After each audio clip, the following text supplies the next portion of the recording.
So, downstream rod on a lamprey, upstream rod on a sardine. Right, good morning and welcome back to the diary. So today is the day we experiment with the latest version of my ground baiting technique, the minced fish technique. So that's the cage that I came up with. It's got a 4-ounce sea sinker in it to help it hopefully go down to the bottom. The brick just slips in there.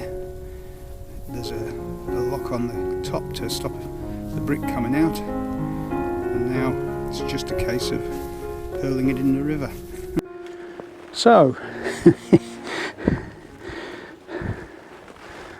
let's just I have no idea how this is going to work. Let's hope it sinks in the first instance there.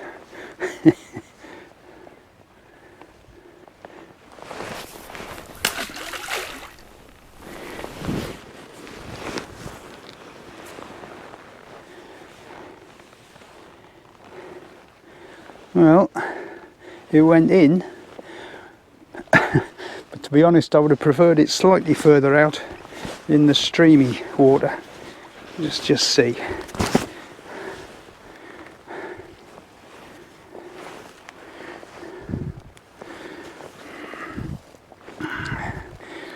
Try again.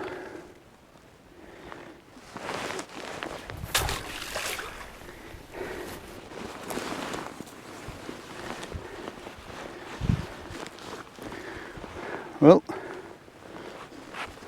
that's it. We're all set. We're all fishing. As you've already seen, the cage with the block went in. Still semi-frozen. So I thought I'd just, instead of having it unfrozen when it tends to turn to mush, I thought I'd have it semi-frozen and let the water do the rest. This swim, when I first came up with this idea, it was when I was sitting in this swim. There's at least 200 yards of in effect virgin water down there because it's inaccessible all the way around that bend. And so this seemed the ideal spot to try the minced fish. Now we just have to wait and see. I'm not sure how you're going to measure success with this, I have to be quite honest. If I catch 2 fish, well, the last time I was here I caught 2 fish at the blockhead any part. Rest assured, if I catch a 20, it was all down to the minced fish. Let's just wait and see. Well, that's 2 hours and nothing so far. I think I forgot to actually mention that this is the Spate River down in Yorkshire. Over the last month, this river has been up in the fields and now back down to what is almost summer level on numerous occasions. In fact, the field that I walked round to get here this morning was like a beach. It had 1.5 inches of fresh sand all over the field. So the river's obviously been up in the fields at some point. But as I say, 2 hours and no activity, I'm afraid.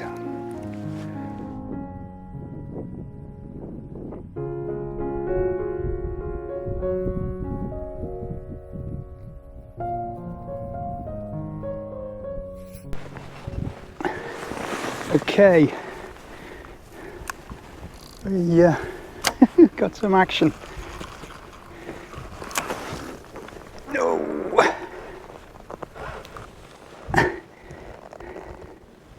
I've picked up the other line. Just what I need. Oh gosh.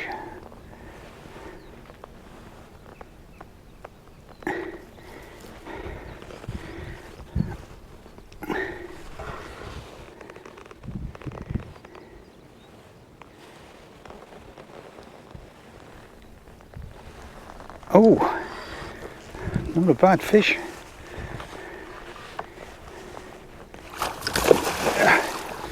Oh, not a bad fish.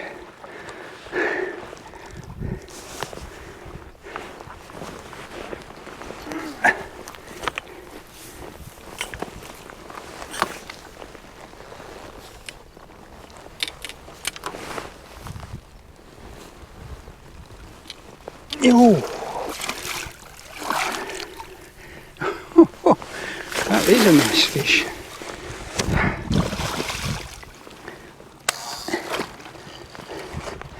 I thought I was going to be in a right mess there because as I say, I picked up the other line.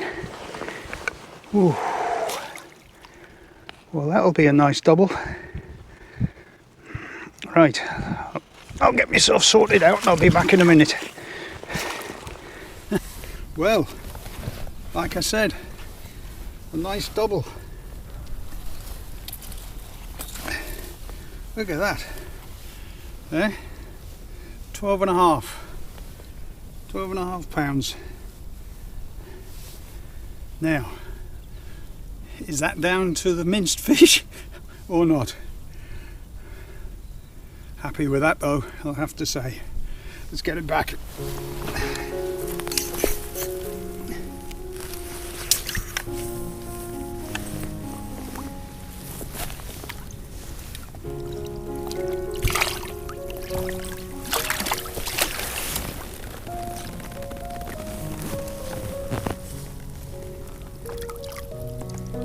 I think it's I think she's ready to go.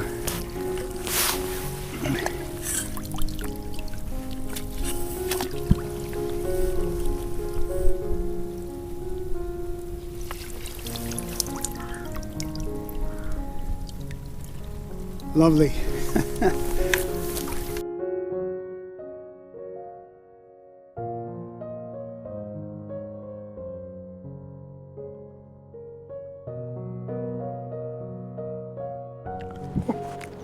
Well, that's 4 hours and just the one fish still, but I thought what I'd do is I'm going to retrieve the chum cage just to see if all of the block's disappeared or how much of the block has disappeared.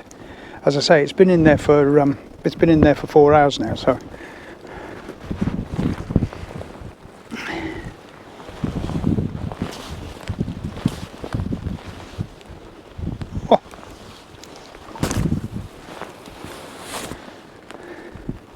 well, I'll just put this other camera on so you can see this.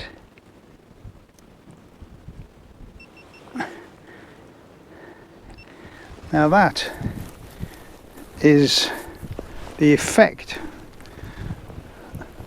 of the chum cage after 4 hours. That's pretty impressive. It's, you know, another hour or so and I suspect that'll be empty, but it's if you when you look at what the deposit is in the water, quite impressive.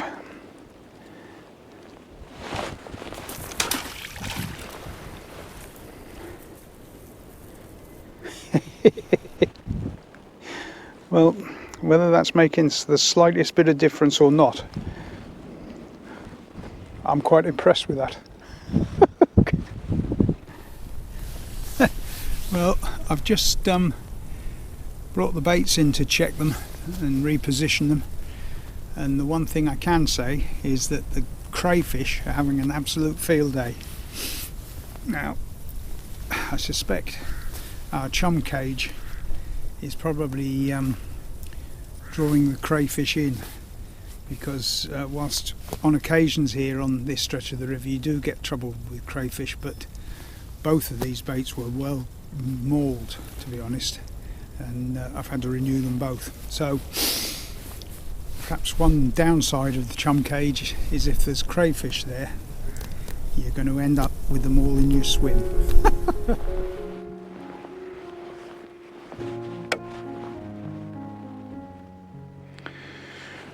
Right, I've just moved the downstream rod tight into the margin, just to see if there's anything lying there. We've got just over an hour to go, so just the one fish at the moment, but there's still time for another one perhaps.